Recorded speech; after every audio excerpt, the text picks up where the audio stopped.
여러분 안녕하십니까, 박상규입니다. 한미일 관계의 새 시대를 열 캠프 데이비드 정상회의가 성공리에 끝났습니다. 2차 회의는 내년 상반기에 한국에서 열릴 예정입니다. 중국은 한미일 공동성명 6시간 만에 무력 시위에 나섰고, 북한이 감행한 한미연합훈련 견제용 미사일 도발을 김정은이 직접 참관했습니다. 윤석열 정부의 공영방송 개혁이 본궤도에 접어들고 있습니다. 이동관 방송통신위원장 후보가 인사청문회에서 밝힌 공영방송 개혁 방안과 MBC 방송통신심의위원회의 개편 방향 등을 집중 분석해드리겠습니다. 김행 전 대통령실 대변인, 봉영식 연세대 통일연구원 연구위원과 함께하겠습니다. 어서 오십시오. 네, 안녕하세요. 안녕하세요. 1박 4일에 걸친 숨가쁜 캠프 데이비드 집중 방문을 마친 윤석열 대통령은 8월 20일 새벽에 귀국했습니다. 그 모습부터 먼저 보겠습니다.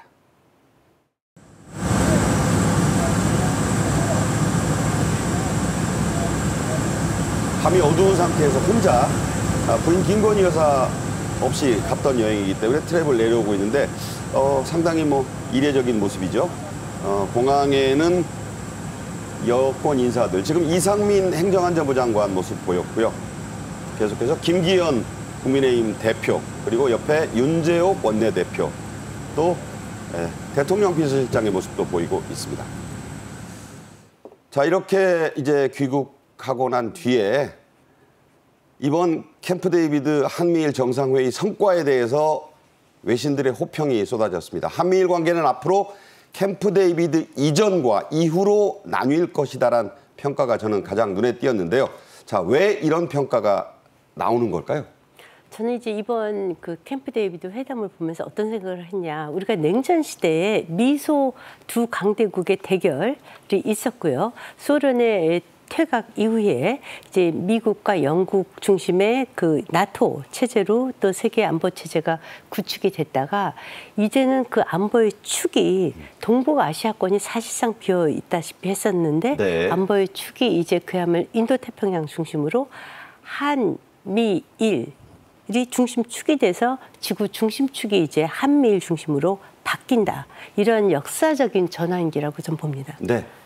자, 미국에서 이제 석사, 박사 학위를 했고, 특히 국제정치학을 전공한 그 전문가로서 봉영식 교수가 보는 이번 캠프 데이비드 회담의 원칙 혹은 정신, 한마디로 어떤 건가요?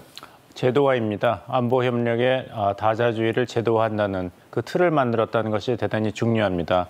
아직 그 시작에 불과하지만 시작으로서 대단히 의미가 있는 성공이다, 이런 말씀을 드리겠습니다. 예를 들자면 러시아가 우크라이나를 침공했을 때 나토라는 제도화된 다자 안보 협력체가 없다고 한번 상상을 해보면, 네. 그만큼 미국과 유럽 국가들의 대응이 달랐을 것입니다. 제도화가 되어 있지 않고 소위 플랫폼이 없다면, 협력체가 없다면 항상 그 주도권은 상대방에 넘겨줄 수밖에 없는 것이죠. 나중에 후속 대응을 할 수밖에 없습니다. 하지만 플랫폼을 제도화해서 만들어 놓는다면은 어떤 그 도전이 닥치더라도, 어떤 위협이 있더라도 맞춤형으로 또 신속하게 대응할 수가 있기 때문에 한미일 3자 안보 협력이 이제까지는 미일, 한미 양자 동맹의 차원에서 이루어졌는데, 네네. 처음으로 한미일 3자 안보 협력이 틀을 갖췄다, 제도화되었다. 이것은 대단히 큰 의미를 가집니다. 네, 제도화됐다는 데 의미를 부여하고 있습니다.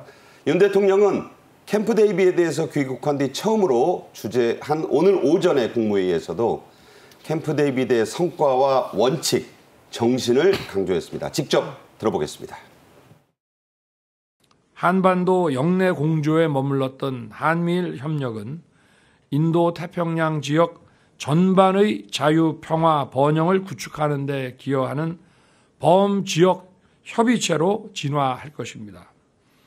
협력 분야도 안보뿐만 아니라 사이버, 경제, 첨단 기술, 개발 협력, 보건, 여성, 인적 교류를 망라한 포괄적 협력체를 지향하게 될 것입니다.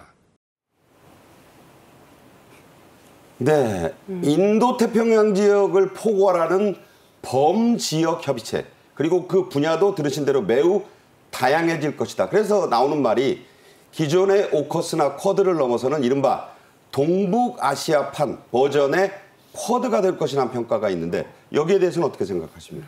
아직 시작으로서 성공이라는 말씀을 드렸습니다만 이것이 잘 진행이 된다면 동북아판 쿼드 이상의 다자 안보 협력체가 될 것이라고 보입니다. 왜냐하면 말씀하신 오커스라든지 쿼드는 사실상 그 기대했던 것만큼 발전 수준이 미치지 못하고 있습니다. 네. 오커스는 이제 영국, 오스트레일리아, 그다음에 미국의 안보 협의체인데 아무래도 대중국 견제를 하기 위한 안보 협력체로서는 너무 동북아 대륙에서 멀리 떨어져 있습니다. 그렇네요. 그래서 호주에게 핵 잠수함을 미국이 제공하였지만 그다지 대중국 견제에서는 아직 가시적인 성과를 거두고 있지 못합니다. 네네. 쿼드는 어떻습니까? 쿼드는 넷이죠. 인도, 일본, 호주, 미국이 협력하고 있는데 문제는 인도입니다. 인도는 그 지정학적인 전략 차원에서 항상 미국과 같은 입장을 취할 수는 없습니다. 왜냐하면 일본의 주 위협 세력인 중국을 견제하기 위해서는 러시아와 안보 경제 협력을 계속 유지해야 합니다. 러시아의 원유가 필요하고 또 러시아의 군사적 견제를 통해서 인도가 중국을 견제해야 되기 때문에 러시아 견제에 있어서는 미국과 굉장히 궤를 달리해 왔습니다. 좋은 예가 러시아와 우크라이나가 침공을 했을 때 유엔 총회에서는 압도적인 표결로 러시아의 우크라이나 침공을 규탄했지 않습니까? 네네. 그때 인도는 중국과 같은 입장을 취해서 쿼드의 멤버인데도 기권을 했습니다. 그런 식으로 어떤 기회주의적인 입장을 대중국 정책에서 보이기 때문에 네. 쿼드 내 회원국이 결속력이 그렇게 높다고 볼 수는 없습니다. 거기에 비해서 한미일 안보 협력은 앞으로 굉장히 공고한 안보 협력을 할 수 있는 그런 그 가시적인 그런 능력이 훨씬 많이 확보된 상태다라는 말씀을 드리겠습니다. 네. 자, 그 의미 부여를 하고 나서요. 저희는 다시 캠프 데이비드 얘기로 돌아가겠습니다. 밀착 회의를 마친 한미일 세 정상의 소감을 저희가 요약을 했는데 직접 한번 차례로 들어보겠습니다. Republic of Korea and Japan are capable and indispensable allies. Now to the purpose of why we're here. America's commitment to both countries is ironclad.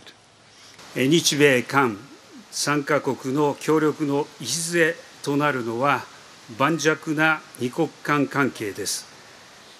そのことを我々3人は誰よりも理解し実践してきました。ここに我々3人は日米韓パートナーシップの新時代を開いていくという決意を示します。 오늘 우리 세 정상은 새 시대를 향한 삼국 간 협력의 의지와 가능성을 확인하였습니다. 자유, 인권, 법치라는 핵심 가치에 기반한 한미일의 강력한 가치 연대는 더 평화롭고 번영하는 세계를 만들어 나아가기 위한 든든한 토대가 될 것입니다. 바이든 미국 대통령은 정말 행복하고 든든하다는 표현을 했었는데 싱크에는 안 나왔어요.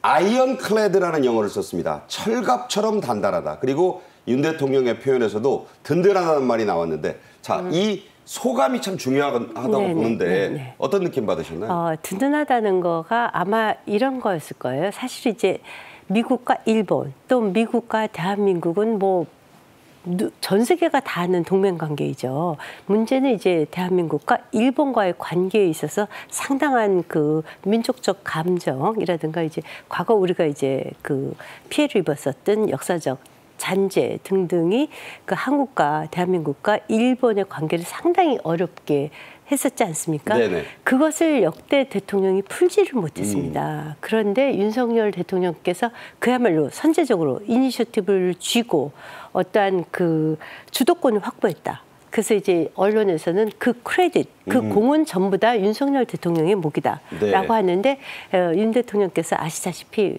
빈잔에 우리가 물잔의 반을 먼저 채우면 나머지는 일본이 채울 것이다. 사실 그 한일 간의 관계를 푼다는 것이 굉장히 어려운 난제였습니다. 네네. 그것을 선제적으로 풀어서 아예 한미일 3자 간의 주도권을 줬다는 것에 있어서 우리도 미국과 일본이 든든하지만 특히 미국이 대북 대중 전략에 있어서 대한민국이 상당히 든든한 그 협력 파트너로 자리매김했다 이렇게 평가할 수 있을 것 같아요. 네. 자, 이번 회의에서 한미일 정상은 캠프 데이비드 원칙, 프린시플스, 그리고 정신, 스피리트, 그리고 커미트먼트, 공약까지 이 세 문건을 채택을 했는데요. 한번 보고 난 뒤에 얘기를 하겠습니다. 캠프 데이비드 프린시플 예상을 했지만 결과는 저런 내용입니다. 인도태평양 지역 및 전 세계 평화와 번영을 위한 협력을 강화한다. 경제 규범, 첨단 기술, 기후변화, 비확산 등 글로벌 이슈에 함께 대응한다. 그리고 스피릿이 뭐냐? 공동 비전을 담은 구체적인 협의체를 만든다. 확장 억제와 연합, 군사훈련, 경제협력, 경제안보 등이 천명됐다. 그리고 이 동맹이 아니냐는 말이 나왔지만 동맹은 아니고 공약 형태로 나왔어요. 커미트먼트 투 컨설트. 영내외 공동 위협이 발생할 때 정보를 교환하고 메시지를 조율하는 등 함께 대응을 한다. 자, 세 개의 문서가 잇따라서 동시에 채택된 건 이례적인데 왜 그랬다고 보세요? 일단은 이것이 한미일 3자 동맹이 아니기 때문입니다. 만약에 3자 동맹이라면 중국 측에서는 그런 주장을 하고 있지만 나토에 버금가는 다자 안보 협력 체제가 동맹 수준으로 만들어졌다면은 이런 세 개의 문건이 채택되지 않았을 것입니다. 네. 헌장이 채택이 됐었겠죠. 그래서 나토 헌장과 같이 제5조에서 한 국가에 대한 무력 침공은 모든 회원국에 대한 무력 침공으로 간주하기 때문에 즉각적인 군사 개입의 의무가 발생하게 됩니다. 그렇죠. 하지만 우리 정부가 이번 캠프 데이비드 성과를 설명할 때 여기에는 어떤 의무가 없다는 선을 분명히 그었습니다. 그렇죠. 협의하기로 약속을 한 것이지 협의의 의무는 발생하지 않았다고 설명을 한 것은 그만큼 이런 나토와 같은 다자 안보 협력체, 동맹 수준의 다자 안보 협력체가 아니라 3자 안보 협력을 제도화하는 시작이라는 것을 강조하기 위했던 것입니다. 네. 그래서 이제 세 가지 문건을 먼저 채택함으로써 다급하고 중대한 공동의 그 위협에 적극적으로 또 효과적으로 대응하기 위한 그 소위 로드맵이라 그러죠. 그런 지도를 먼저 만드는 것이 급했는데 이렇게 보면 되겠습니다. 일단 틀을 만들고 나면은 계속 그 틀을 유지하고 이용할 그런 인센티브가 점점 높아지죠. 네. 우리가 전화기를 하나 사더라도 계속 그 앱을 깔기 때문에 그 전화기, 그 프로그램을 계속 사용할 인센티브가 늘어나지 않습니까? 그렇죠. 그런 식으로 했기 때문에 무게를 날 때 파운드를 할 거냐, 킬로그램으로 할 거냐, 거리를 잴 때 미터로 할 거냐, 마일로 할 거냐, 이게 다르지 않습니까? 그렇죠. 그런 면에서 본다면 작은 스텝이지만 굉장히 중요한 스텝을 디뎠다고 볼 수 있는 것은 이런 식으로 많은 분야에서 어떤 기준을 가지고 3자가 협력할 건지를 정했기 때문에 앞으로는 점점 구체적으로 제도화가 진행될 것이고 여기서 하나를 또 강조하고 싶은 거는 이 세 개 문서에서 강조되고 있는 것은 안보 협력이 비단 군사적인 차원에서만 국한된 것이 아니라 기술 협력, 무역, 재정 협력이 있습니다. 그 캠프 데이비드에서 바이든 대통령 옆에 국무장관이 앉았지만 옆에는 지나 레이몬더, 우리나라의 한미 정상회담 때 왔었던 지나 레이몬더 상무장관이 배석했습니다. 그렇죠. 상무장관이죠. 그만큼 기술, 재정, 무역 분야가 굉장히 중요하다는 것을 미국이 시각적으로 강조한 그런 모습이라고 말씀드리겠습니다. 네, 방금 봉 박사의 얘기에도 나왔지만 이번 캠프 데이비드 정상회의로 한미일 3국이 새로 만들거나 또 강화하기로 한 협의체가 적어도 9가지에 달한다고 하는데 자, 이게 어느 정도의 그 레벨의 모임이냐는 저희가 한번 그래픽으로 보여드릴게요. 정상회의가 정례화되고 국가안보실장, 국가안보보좌관이라고도 미국에서는 합니다만 외교장관, 국방장관, 산업장관, 재무장관 간의 회의, 또 인도태평양 대화, 개발정책 대화, 사이버 협력 실무그룹 대화. 자, 있었던 것도 있고 강화되는 것도 있고 신설되는 것도 있습니다. 매우 이례적이죠? 매우 이례적입니다.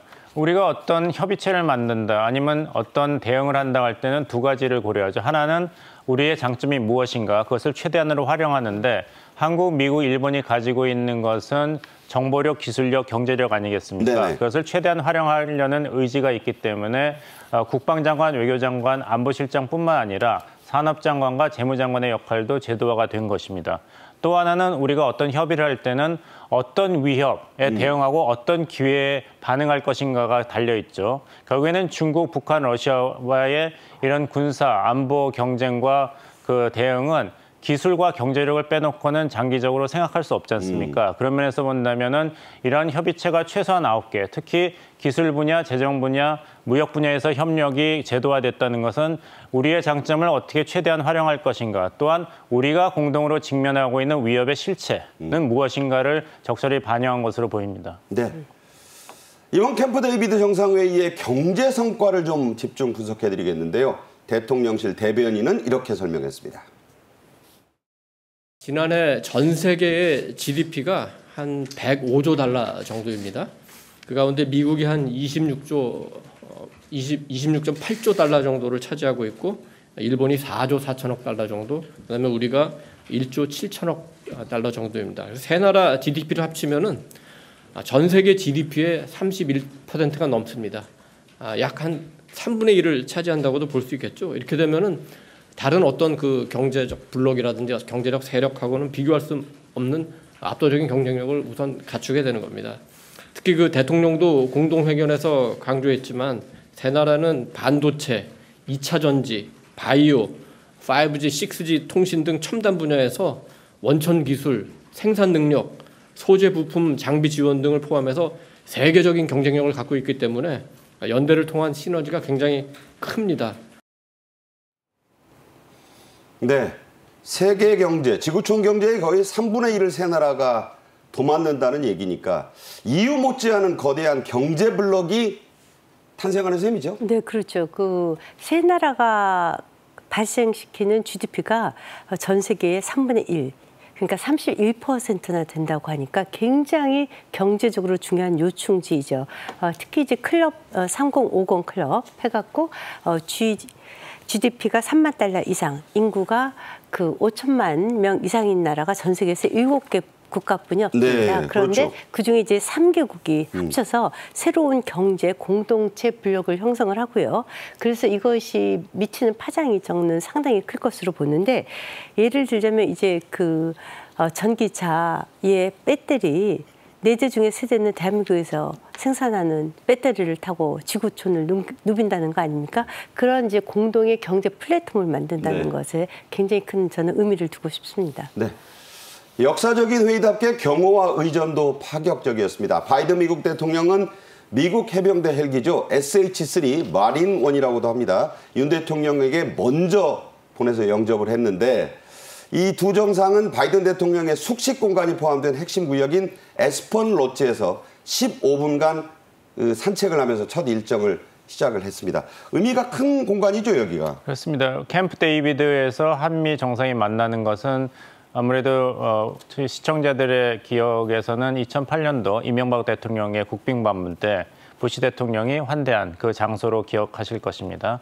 그런데 이번에 윤석열 대통령이 그 캠프 데이비드를 방문했기 때문에 윤석열 대통령은 국빈 방문과 캠프 데이비드 모두 초청을 받은 유일한 외국 정상이 되었습니다. 그러니까요.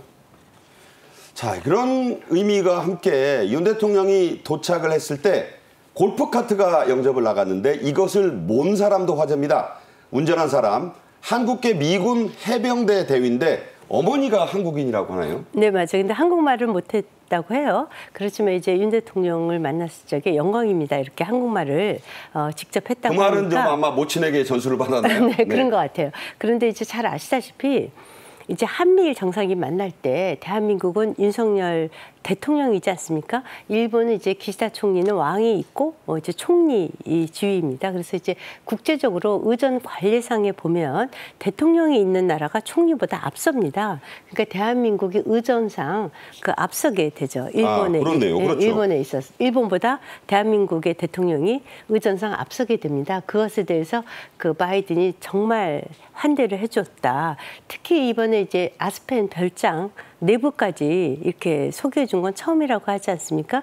그래서 이제 그런 의미에서 더 큰 의미가 있다고 보고요. 저게 이제 해군 기지가 보호하는 그 안보를 책임지는 곳이라 그래서 마린원이 나와서 저 카트 이름이 마린원 이렇게 됩니다. 네. 바이든 미국 대통령은 이 산책 대화를 하면서 별세한 윤 대통령에 붙인 고 윤기중 교수에게 또 각별한 애도를 표했죠. 그 숙소로 먼저 워싱턴 DC의 숙소로 조화도 부인과 함께 보낸 바가 있는데 본인 아버지 얘기도 하면서 회상했다고 하네요. 예, 이 조 바이든 대통령이 정치인으로서는 굉장히 오랫동안 성공가도를 달렸지만 그 가족사에 있어서는 가슴 아픈 일을 많이 경험한 그렇죠. 지도자입니다. 예를 들어서 이제 교통사고로 첫 번째 부인과 딸을 잃었고, 그렇죠. 그래서 이제 질 바이든 여사와 나중에 결혼했습니다만, 재혼이죠. 네. 예, 그때 소개를 받았을 때 질 바이든 여사가 결혼 청혼을 받고 굉장히 고민을 했다고 해요. 그래서 주위 친구들이 질 바이든 여사 보고 바이든 상원의원 굉장히 좋은 사람 아니냐고 뭐 이렇게 망설이냐 했더니 굉장히 따뜻한 분이라서 조가 다시 상처를 받게 된다면 이 사람이 무너진다. 그래서 내가 부인이 되기 위해서 정말 준비가 다 돼 있는지 안 그러면은 이 사람한테 상처를 주게 된다. 나도 이 사람을 좋아하지만 그래서 망설였다는 일화가 있습니다. 네네. 그리고 이제 아버지 이야기를 하자면은 조 바이든 대통령이 대선에서 승리하고 백악관에 들어갈 때 개를 2마리 데려갔습니다. 챔프랑 메이저인데 챔프라는 개의 이름은 아버지가 어렸을 때 조 바이든 대통령이 낙담을 하거나 기운이 빠져서 누워있을 때면은 너는 챔피언이야. 기운을 내서 일어나고 너를 믿어. 하는 이야기를 해준 것을 기념하면서 챔프라고 이름을 지었다고 합니다. 네. 자, 그런 얘기로 이제 친밀도를 높였어요. 한미일 새 정상은 이후에 그 유명한 캠프 데이비드의 오솔길에서 노타이 차림으로 산책 회의를 이어갔는데 이곳은요, 1975년 지미 카터 당시 미국 대통령이 백인 이스라엘 총리 사다트 이집트 대통령과 함께했던 중동 평화협상 때도 이 길을 이용했습니다. 지금 그 캠프 데이비드 부속 시설들이 나오는데 롯지란 이름이 붙은 곳이 구역 이름이죠. 예, 그렇습니다. 위치는 지금 워싱턴 DC에서 서북쪽 100km 지점에 있습니다. 네, 말씀해 주세요. 예, 아까 이제 그 보여주신 대로 자료 화면에서 저 약 100km의 거리를 마린원 헬리콥터로 30분에 윤석열 대통령이 도착했다고 했는데 저는 워싱턴 DC에서 이제 학교에서 가르치면서 할 때 저 100km를 가려면 몇 시간이 걸렸습니다. 역시 대통령이 좋기는 좋다는 생각을 하는데요. 네네. 이 자리가 유명한 것은 이렇게 산책을 하면서 중동 평화 협상을 성공적으로 한 사례가 있기 때문입니다. 카터 대통령 때 이집트와 이스라엘 간의 평화 조약을 끌어냈고 그래서 이집트에게 그 시나이 반도를 반환하는 조건으로 이집트가 중동 국가는 처음으로 이스라엘을 주권 국가로 승인했습니다. 그리고 양국이 평화 조약을 맺은 것이 카터 대통령이 자랑하는 외교적인 성과였고 2000년에는 이제 빌 클린턴 대통령이 팔레스타인과 이스라엘의 평화를 중지했습니다. 그래서 아까 모두에서 이제 김행 대변인께서 잘 말씀을 하셨는데 이렇게 중동 평화의 상징으로만 여겨지던 캠프 데이비드가 이제부터는 한국이 참여하는 동아시아 평화 프로세스의 상징이 되었습니다. 네네. 그래서 시작이긴 합니다만 이런 상징적인 의미는 결코 과소평가해서는 안 된다. 굉장히 중요한 시작이다는 말씀을 드리겠습니다. 네. 지금 그 봉 교수 얘기 중에 나온 게 그 왼쪽에 케네디 대통령이 낙담을 했을 때 아버지 뻘인 아이젠하워 대통령을 오시라 그래가지고 그 오솔길 대화를 했다는 얘기는 여러 번 했죠, 우리가. 예, 그렇습니다. 그게 굉장히 그 가슴 훈훈한 이야기인데 지금 미국 정치도 양극화 현상이 굉장히 심하지 않습니까? 예를 들면 트럼프 대통령이 대선 결과 불복 선언을 했고 1월에는 폭도들이 의사당 난입을 해서 희생자가 발생했는데도 불구하고 예전에는 이렇게 민주당인 케네디 현직 대통령이 힘들 때 공화당이었던 전직 아이젠하워 대통령과 솔직한 대화를 하면서 조언을 구할 정도의 분위기는 있었다. 이런 굉장히 긍정적인 역사의 한 장면입니다. 자, 이 회담이 끝난 뒤에 미국의 주요 언론들의 평가는 매우 후했습니다. 특히 윤석열 대통령에게 초점을 맞춘 보도가 많았는데요. 주요 내용을 저희가 간추렸습니다. 한번 보시겠습니다. 워싱턴 포스트. 한미일 정상회의는 2년 전만 해도 상상할 수 없는 일이었다. 가능케 한 돌파구는 윤 대통령이 지난 3월 강제징용 해법을 일본에 제시하는 용기 있는 결단을 내린 것 때문이다. 자, 뉴욕타임스 뭐 다 잘 아시는 곳이죠. 윤 대통령은 한일 관계 개선이라는 정치적으로 과감한 선택을 감수했으며 일본 총리도 이에 호응을 긍정적으로 했다. 자, 월스트리트 저널 보도 다시 한번 보겠습니다. 월스트리트 저널, 지금 뉴욕타임즈 다시 나오고 있고요. 네, 윤 대통령은 한일 관계 개선이라는 정치적으로 과감한 선택. 월스트리트 저널, 두 정상의 한일 관계 개선 노력 덕분에 양국 간 협력의 힘을 인식하게 됐다. 자, 3대 주요지의 평가. 김혜영 대변인 어떻게 보셨어요? 네. 이번에 이제 광복절 경축사에 보면은 이제 윤 대통령께서 일본은 우리의 미래에 함께할 파트너다 아주 분명하게 적시하셨죠. 사실 한일 관계는 우리 과거사 때문에 참 풀기 어려웠던 그런 문제였습니다. 그래서 과거에 이제 김대중 대통령 때부터 모든 역대 대통령이 나름의 노력은 했었지만 그것을 과감하게 그 매듭을 끊어버렸다. 이런 평가를 받는 것 같아요. 네네. 그래서 이번에 한미일 정상의 모든 공은 윤석열 대통령으로 갔을 뿐이 없다라는 것이 주요 외신들의 평가죠. 특히 이제 아시다시피 이제 인도 퍼시픽 스트래티지가 생기는 거 아닙니까? 인도 퍼시픽은 상당히 많은 국가들이 있습니다. 아시다시피 북태평양에 많은 국가들이 있고 또 동남아 국가들이 있고 태평양 연안에도 또 많은 섬 국가들이 있어요. 도서국들이 있고요. 도서국들이 많이 있고요. 무엇보다 중요한 인도, 호주가 있고. 그렇죠. 호주 있고 뉴질랜드까지 있고. 그러니까 상당히 많은 어떻게 보면은 그 유럽 반도보다 더 큰 그런 사이즈의 그 인도 태평양 퍼시픽 스트래티지의 주도권을 푸는 데 있어서 윤 대통령의 성과가 엄청 컸다. 이 말씀을 좀 드리고 싶고요. 네. 그 바이든 대통령이 42년생이에요. 그러니까 윤 대통령이 60년생이니까 18살 차이지 않습니까? 네네. 그러니까 어깨도 이렇게 두드리면서 굉장히 환대를 한 것 같아요. 뭐 말할 때 이렇게 자세를 돌려가지고 경청했다는 얘기도 나오고. 그리고 꼭 Hello my friend 이렇게 얘기했다고 해요. 네네. 그리고 저는 이제 뭐 여성이라 그런지 눈에 좀 띄었던 게 그 숙소에 그 윤 대통령 아버님 돌아가신 것을 이제 윤기중 그 명예 교수. 네. 그래서 이제 조화를 보냈는데 거기에도 이제 지렌 바이든 이렇게 쓰여 있었고 부인 진여사와 함께 보낸 거예요? 네, 대통령이란 이름이 없이 지렌 바이든 친구한테 보내는 거 아닙니까? 재밌는 것은 질의 이름이 앞에 있다는 거예요. 질 앤 바이든이죠? 네, 지렌조, 지렌조로 보냈다는 거예요. 지렌조죠. 네, 그 이름으로만 보낸 거죠. 그것은 그만큼 가깝다. 원래 같으면 이제 프레지던트 바이든 앤 퍼스트 레이디 이렇게 써야 되거든요. 그걸 갖다가 이제 형식을 이렇게 바꾼 거죠. 미국에서 오래 공부한 박사님은 잘 아시겠지만 친해지면 퍼스트 네임만 부르는 거 아니겠습니까? 예, 그렇습니다. 그래서 뭐 김건희 여사 팔짱 낀 거 가지고 얘기를 했는데 제가 생각할 때 미국 문화상으로는 조 바이든 대통령이 그 당시에 전혀 개의치 않았을 것이고 오히려 굉장히 친근함을 느꼈을 것이라고 생각합니다. 네. 윤 대통령은 내년 한미일 정상 2차 회의를 한국에서 열겠다고 밝혔는데요. 미일 정상의 일정을 봐야겠지만 내년 상반기 안에는 열릴 수 있다 이런 얘기네요. 그리고 내년 상반기 안에 한국 주도로 열리는 것이 타당합니다. 왜냐하면 여기서 변수는 국내 정치입니다. 2008년도에 이명박 부시 정상회담 캠프 데이비드를 말씀드렸는데 그 당시에 굉장히 안보 분야에서 양국이 중요한 합의를 했지만 어떤 일이 일어났습니까? 그 광우병 파동, 수입 쇠고기 파동 때문에 추진력을 잃었죠. 그래서 이번에도 만약 내년 4월 한국 총선이라든지 또 11월 미국의 대통령 선거에서 조 바이든 대통령의 재선에 실패한다면은 그 추동력을 잃게 됩니다. 그래서 삼국 정상들은 이번 캠프 데이비드의 회동의 그런 결산문들을 어떻게 해서든지 빨리 구체화하는 작업에 들어가는 것은 이런 정치적인 계산이 깔려 있습니다. 네, 윤 대통령은 직접 초청 의사를 밝히기도 했습니다. 그 얘기도 한번 들어보겠습니다. 바이든 대통령님의 환대 다시 한번 감사드리며 다음에는 한국에서 우리 세 정상이 다시 만날 수 있기를 기대합니다. 윤 대통령은 SNS에도 글을 올렸습니다. 바이든 대통령과 기시다 총리를 한국에 초청하겠다는 뜻을 밝혔는데요. 자, 그 내용을 보면은 이제 확실히 이 구체적인 일정을 추진한다는 느낌이 들어요. 네. 윤석열 대통령의 트위터 메시지입니다. 네. 그리고 저는 오늘 협력을 위한 새로운 장을 열었습니다. 감사합니다.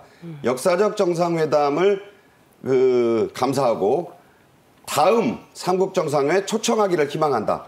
뭐 사실상 공식적인 초청 의사라고 봐야겠죠? 그렇죠. 아시다시피 이제 지난 5월에 그 G7 정상회의가 일본에서 있지 않았습니까? 네네. 그리고 이제 이번에 미국에서 캠프 데이비드 회담이 있었으니까 그 다음은 이제 대한민국에서 초청하는 것이 맞을 것 같고요. 또 이제 대한민국의 외교 일정이 굉장히 긴급하게 갔는데 네. 한중일 정상회담이 연내에 대한민국에서 열릴 것입니다. 왜냐하면 대한민국이 지금 의장국이거든요. 그러니까 네네. 이제 한미일로만 외교가 편향되는 것이 아니라 한국과 중국, 일본의 외교도 같이 동시에 진행이 된다. 이 말씀 드리고 싶고요. 아까 이제 오전에 속보를 보면은 그 인도태평양 이 지속 가능성을 위해서 인도태평양 대사를 차관복급으로 임명하겠다. 이런 얘기도 나왔어요. 그러니까 즉 아까 그 우리 공 박사님이 얘기했듯이 이것이 단순히 당대의 대통령에서 끝나는 것이 아니라 플랫폼으로 서틀 외교로 확고하게 세틀된다는 것이 안착된다는 것이 굉장히 중요한 것이죠. 영어에는 irrevocable이라는 표현을 쓰는데 그 불가역적이라는 게 정권이 바뀌더라도 되돌릴 수 없게 만들겠다. 뭐 이런 내용으로 이해가 됩니다. 자, 중국 얘기를 좀 하죠. 이 한미일 캠프 데이비드 정상회의에 대해서 중국이 관영 매체들을 총동원해 신랄하게 비난하고 나섰습니다. 자, 그 내용을 한번 저희가 살펴보겠습니다. 네. 신화통신입니다. 관영통신이죠. 한국과 일본에 적극적으로 구애하는 미국은 양의 탈을 쓴 늑대에 불과하다. 표현이 상당히 날카롭고 노골적입니다. 양국의 안보 이익을 고려하기는커녕 낭떠러지로 몰고 있다. 태평양 인도 지역을 교란하려는 시도를 포기하고 미국 패권의 바둑돌이 돼서는 안 된다고 한국과 일본에게 얘기했습니다. 표현이 아주 날것이에요. 왜 저렇게 나오는 겁니까? 그만큼 경계심이 있다는 해석이 가능하겠죠. 안 그렇다면 저런 식으로까지 그 노골적이고 극단적인 표현을 쓰지는 않을 것입니다. 하지만 이제 중국에게 대한민국은 지난 5년 동안에 많은 기회를 줬는데 중국이 적극적으로 그 손을 잡지 않은 그런 결과가 지금 나타나고 있다고 말씀드리겠습니다. 지난번에 이제 윤석열 대통령이 G7 히로시마 정상회의에 초청을 받고 참석하기로 했을 때 중국 외교부도 아니고 중국 정부는 주한 중국 대사관 명의로 5월 17일에 입장 발표를 했습니다. 네네. 거기서 G7 정상회의 기간 동안에 G7 국가들은 유관국과 확대 회의를 갖는데 유관국들은 객관적이고 공정한 입장을 견지하고 중국의 핵심 이익을 존중할 희망한다고 얘기했어요. 그러니까 한국 정부에게 굉장히 도전적인 발언을 했는데 여기서 윤석열 대통령이 어떻게 대답을 했냐면 중국은 상호 존중과 호혜 정신에 따라 협력을 도모해야 하는 국가라는 생각을 한다. 그 이상도 그 이하도 아닙니다. 1992년도에 한국과 중국이 국교 정상화를 했을 때 양국 관계를 각 외교부에서 어떻게 정의했냐면은 포괄적 전략적 동반자 관계가 아니라 시작이니까 우호 협력 관계로 정의하고 계속 발전을 해왔습니다. 따라서 상호 존중과 호의 정신에 따라 협력을 한다면은 중국과 한국에는 이렇게까지 극단적인 표현을 써가면서 얼굴을 붉힐 이유가 사실 없는 것이죠. 네. 봉영식 연세대 통일연구원 연구위원과는 여기서 인사드리겠습니다. 오늘 나와주셔서 감사합니다. 이어서 다음 주제로 넘어가겠습니다. 이동관 방송통신위원장 후보의 인사청문회가 여야의 뜨거운 공방 속에 끝났습니다. 민주당 등 야권은 오늘 청문보고서 채택을 아마 하지 않을 것으로 보이는데요. 논란 속의 공영방송 개혁 먼저 영상으로 보시겠습니다.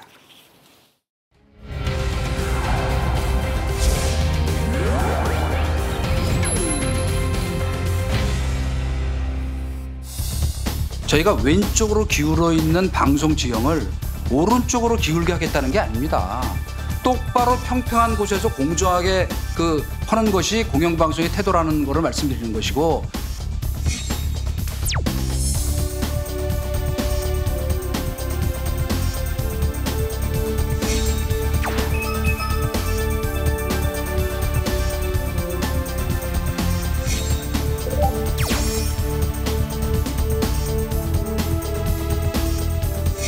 이제 대한민국에도 BBC 인터내셔널이나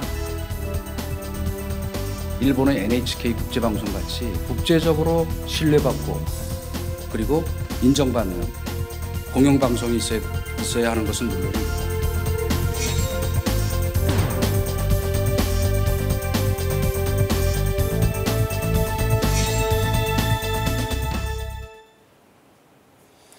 8월 18일 금요일 오전 10시에 시작된 이 인사청문회는 자정까지 이어졌습니다. 14시간 넘게 간 셈인데 뭐 별다른 한방은 없었죠? 네. 그래서 이제 그 지명되자마자 야당에서는 너무 뭐 나올 게 없다. 차라리 청문회를 보이콧하자. 이런 얘기도 있었고 아예 그냥 탄핵을 하자. 뭐 이런 얘기까지 나왔었는데 결국 이제 청문회가 이루어졌죠. 사실 이제 조금 전에 그 이동관 지명자가 얘기했듯이 대한민국의 언론 체제는 다른 선진국들은 대개 이제 일공영 다민영 체제로 되어 그렇죠. 있습니다. 네. 대한민국만 유일하게 아시다시피 KBS, MBC, KBS도 1, 2가 공영이죠. MBC 공영이죠. YTN 공영, 연합TV가 공영. 이 4공영 체제에 SBS 1 한나의 민방. 다공영 소민영 체제죠. 그렇죠. 이렇게 되어 있고 거기다 이제 종편 채널들이 있죠. 그러니까 이것이 4개의 공영 채널이 있는데 이 공영 채널이 매번 정권 때마다 특히 지난 정권 때 노영 방송으로 바뀌었다는 것이 문제입니다. 민노총 방송으로 바뀌었다는 그것을 정상화하는 작업을 아마 저는 이동관 지명자가 이제 임명이 되고 나면 본격적으로 할 것으로 봅니다. 이동관 후보는 청문회 내내 자신의 공영방송관을 이렇게 밝혔습니다. 직접 들어보겠습니다. 저희가 왼쪽으로 기울어 있는 방송 지형을 오른쪽으로 기울게 하겠다는 게 아닙니다. 윤석열 대통령의 이 언론관도 똑같습니다. 저희는 정권의 편을 들어달라는 게 아닙니다. 네, 기울어진 운동장 얘기 많이 하는데 이동관 후보자는 어느 쪽으로 기울게 하라는 게 아니다 이런 얘기를 했어요. 어떻게 보셨어요? 그렇죠. 아까 말씀드렸듯이 이제 공영방송이 지금 민주노총 산하의 언론노조 잡혀있는 구조거든요.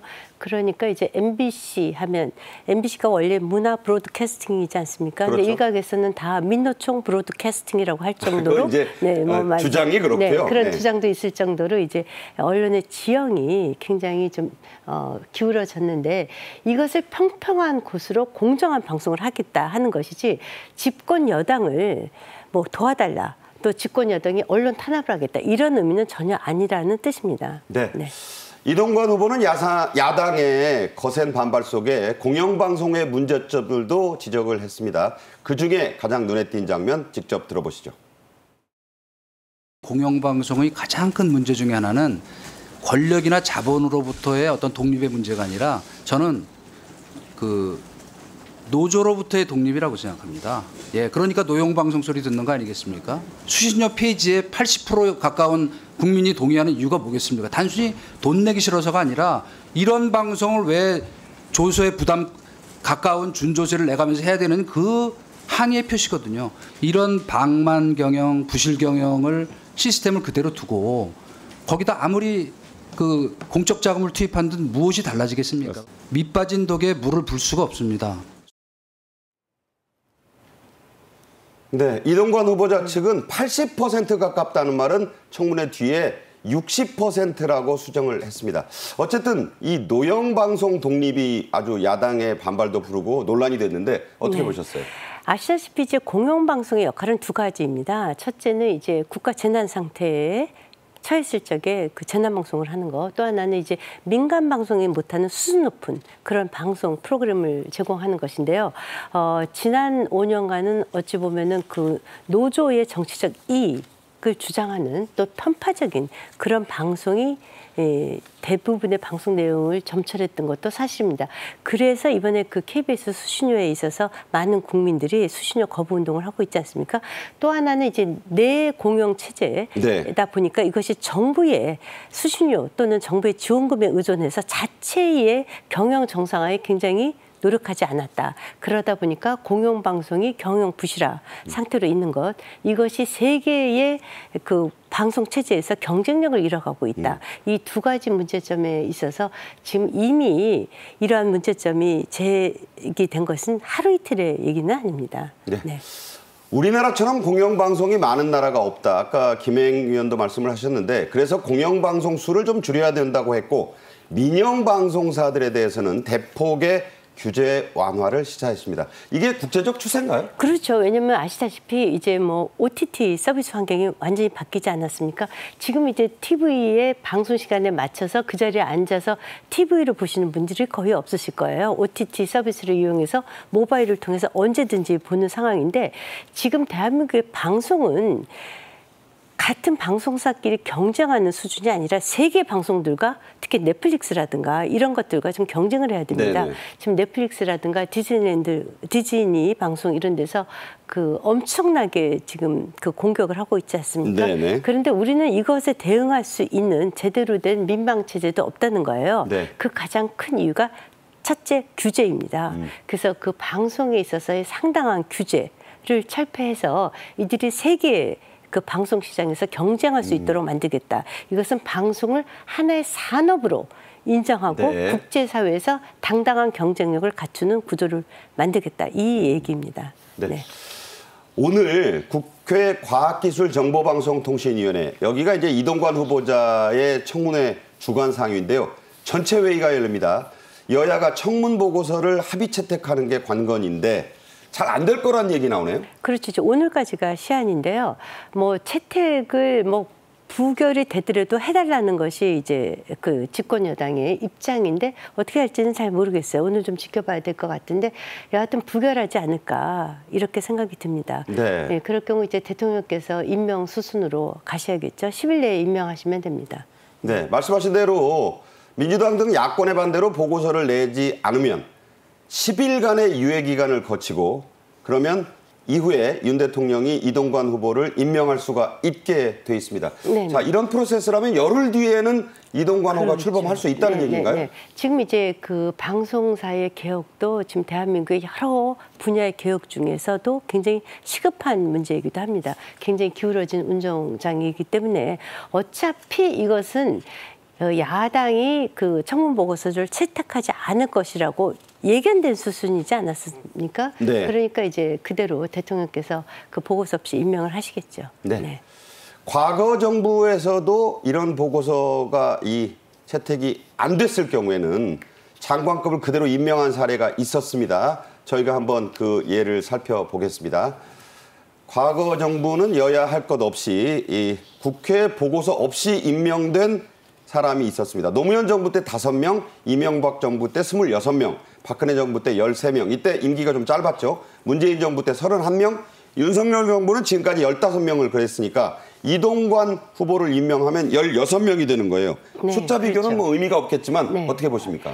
저게 이제 우리가 이제 장관급 인사들에 대한 인사청문회가 시작된 것이 노무현 정부 때부터입니다. 그렇죠. 그러니까 이제 노무현 정부 때는 아무래도 그것을 좀 더 존중하는 분위기였다면 그 이후로 이명박 대통령 때 그 광우병 사태 기억나시죠?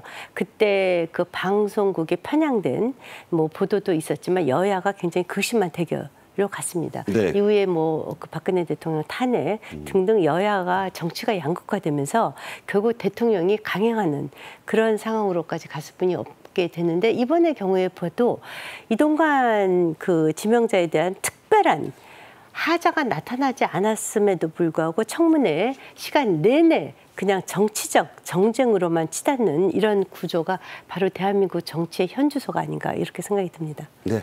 방송위원회 말고 방송통신심의위원회에서도 기존의 위원장과 위원 하나에 대해서 윤 대통령이 해촉을 제거한 바 있고요. 또 방통위는 김효재 위원장 직무대행의 임기 이틀을 앞두고 MBC의 권태선 박문진 이사장을 해임했습니다. MBC 사장에 대한 관리를 소홀히 했다는 게 이유인데 주식 문제 때문이었죠? 그렇죠. 그래서 그것을 그 MBC 사장의 자격 요건에 대해서 그 박문진이 아시다시피 관리감독의 책임이 있습니다. 그러면 그렇게 하자가 있는 분이 사장으로 지명되기까지 그 과정에서 철저한 인사검증을 했어야 되는데 그것에 대한 의무를 해태했다. 이런 것이 이제 주요 해임의 이유도 되지만 또 하나는 상당히 그 간부들끼리 성과급을 나눠 갖는다라든가 지금 현재 MBC의 경영 상태가 상당히 안 좋습니다. 그것에 대한 그 책임을 관리감독의 최종적인 책임을 지는 박문진 이사장한테 물은 것이죠. 방송장악위원장이다. 뭐 이게 네. 이제 야권의 주장이고 뭐 방송장악을 착착 진행한다. 이것 역시 야권의 이제 비난의 핵심 포인트입니다. 네. 김행 의원 입장에서 볼 때는 네. 방송통신위원장이 이렇게 논란의 중심에 섰던 적이 일찍이 없었던 것 같은데 없었죠. 왜 그렇게 되고 있다고 보세요? 저는 이제 지난 문재인 정부 때 적폐청산을 국정과제 1호로 삼지 않았습니까? 그래서 각 부처마다 전부 다 적폐청산 TF팀을 만들었습니다. 그중에 이제 언론도 적폐청산의 대상이다 해서 그때 언론 장악 문건을 민주당의 워크숍에서 아예 나눠주고 그리고 공범자라는 영화까지 보고 그러면서 이제 KBS MBC 사장을 다 해임하고 내부자라는 그때, 영화 아니었습니까? 아, 내부자죠. 네네. 죄송합니다. 그러면서 이제 그때 사장만 해임이 된 것이 아니라 KBS, MBC 내에 적폐 기자라는 특별한 명칭을 붙여서 많은 기자들을 해임하고 네. 그중에 지금까지도 법정 소송을 하는 기자가 있습니다. 더더군다나 불과 지난주인 것 같아요. KBS의 이영풍 기자 사회의 사측에 반발했다라는 이유로 해고까지 하는 이러한 그 과도한 그 일종의 지금 이 순간까지도 언론이 지금 정상화되지 않고 있는 거죠. 어떻게 기자가 회사에 정상적인 방송을 해달라고 데모를 했다는 이유로 그렇게 해임을 아주 전격적으로 네. 하는 이러한 그 전례를 찾아보고 수 없는 이런 사례가 지금까지 이루어지고 있다는 점에서 저는 지금 방송을 정상화하는 과정이다. 저는 이렇게 보고 있습니다. 네. 특히 이제 이것을 가장 잘하는 분이 당시 문재인 청와대에 있었던 고민정 대변인이에요. 네. 이분이 그 문재인 정부에서 언론 적폐 수사 또 적폐 청산이 어떻게 되는지 누구보다 잘 아시는 분이라는 것을 강조하고 싶습니다. 네. 논란 속에 여야 간의 대치가 팽팽한 방송 개혁 어떻게 진행될지 저희가 다음에 속보가 나오면 또 전해드리겠습니다. 김행 전 대통령 비서실 대변인과 말씀 나눴습니다. 잘 들었습니다. 네, 고맙습니다. 정책인 이슈가 준비한 오늘의 소식은 여기까지입니다. 시청해 주신 여러분 감사합니다.